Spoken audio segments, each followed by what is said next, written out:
वो तो मैं कहा ना आपको कि मुख्यमंत्री खुद दबाव में काम कर रहे हैं, वरना स्थिति बनती नहीं। मुख्यमंत्री जी दबाव में काम कर रहे हैं। मंत्रिमंडल इनका बना हुआ है, पता नहीं कितने मंत्री इनको ईमानदारी से साथ देते हैं, आई डोंट नो, मुझे पता नहीं।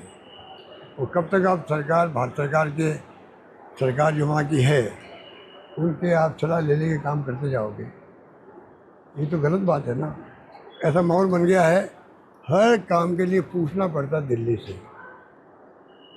ये पब्लिक में धारणा बनता भी गलत है। ये भी मैं मुख्यमंत्री को करना चाहूँगा, ये धारणा मत रखो। बार बार पीएम से मिलते हो, कुछ आप मिलो, पर आप जो जोधपुर गए परसों, ये जोधपुर में बड़े प्रोजेक्ट हैं, वो मुख्यमंत्री के लायक ही हैं। वो मान लो, वो तो उद्घाटन कर सकते थे। ये लाइब्रेरी बड़ी है, इसमें पब्लिक लाइब्रेरी है, स्पोर्ट की इंस्टीट्यूट बन गई वहाँ पर, फिनटेक यूनिवर्सिटी का या इंस्टीट्यूट बन रही है वहाँ पर। 600 करोड़ रुपये से बिल्डिंग बन गई है। अब ये काम क्यों आगे बढ़ा रहे हैं? वो तो मुख्यमंत्री खुद ही उद्घाटन कर सकते हैं, और हम तो स्वागत करेंगे मुख्यमंत्री जी का। इनकी तो इतने ये क्या कहना चाहिए, तानाशाही प्रवृत्ति के लोग हैं, इनकी सोच वही है। हम सरकार में आते हैं तो बीजेपी के एमएलए एमपी को बुलाते हैं, पत्थर में नाम लिखवाते हैं, इनवाइट करते हैं। वसुंधरा जी हो या वसुंधरा जी हो, मैं खुद मुख्यमंत्री रहा हुआ हूँ।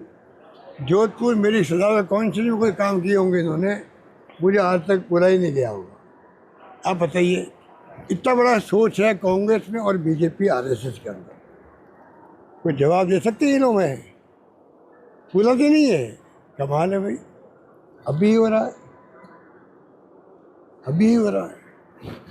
पंचायत को लेकर के भी अदरजोर। अब बताइए, पंचायत चुनाव हमारे वक्त में स्ट्राइक हो गई थी कर्मचारियों की, तो हमने भी रिक्वेस्ट की थी कोर्ट से, स्ट्राइक में चुनाव कैसे करवाएंगे, तो फैसला हमारे खिलाफ आ जाए। यानी चुनाव तो आपको संविधान में जो है उसको आपको ध्यान रख के करवाना ही पड़ेगा।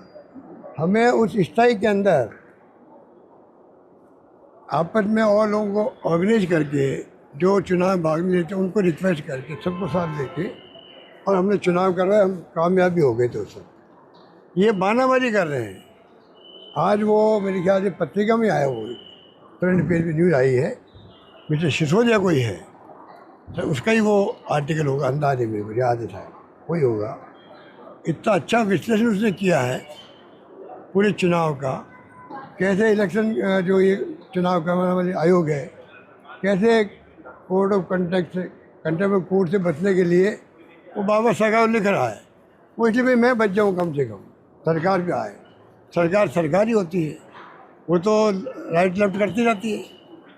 चुनाव टालने के लिए रात दिन एक किए हुए हैं। ओबीसी का टाइम खत्म हो रहा है कल, और क्यों नहीं आपने ली भी पहले रिपोर्ट? क्यों नहीं ली आपने रिपोर्ट? ये जानबूझ के इतने लगता है इनके खिलाफ इतना माहौल बन चुका है राजस्थान के अंदर, मुख्यमंत्री खुद के खिलाफ भी, सरकार के खिलाफ भी। उससे बचने के लिए मैं समझते तरीके निकाल रहे, जो कि संविधान की भावना के खिलाफ है। कैसे मुख्यमंत्री रह पाएंगे ये? अगर चुनाव नहीं करवा पाएंगे तो क्या होगा बताओ? संविधान का क्या होगा? ये बात तो दिल्ली के जो केंद्रीय नेता इनके हैं, प्रधानमंत्री जी हैं, अमित शाह जी हैं, और जो इनके नेता हैं, उनके सोचने की बात है ये कि राजस्थान गवर्नमेंट चुनाव क्यों नहीं करवा पा रही है, इस संविधान की मूल भावना का उल्लंघन कर रही है। इस पर विचार करना चाहिए उनको, और ये मैनिपुलेट कर रहे हैं लोग।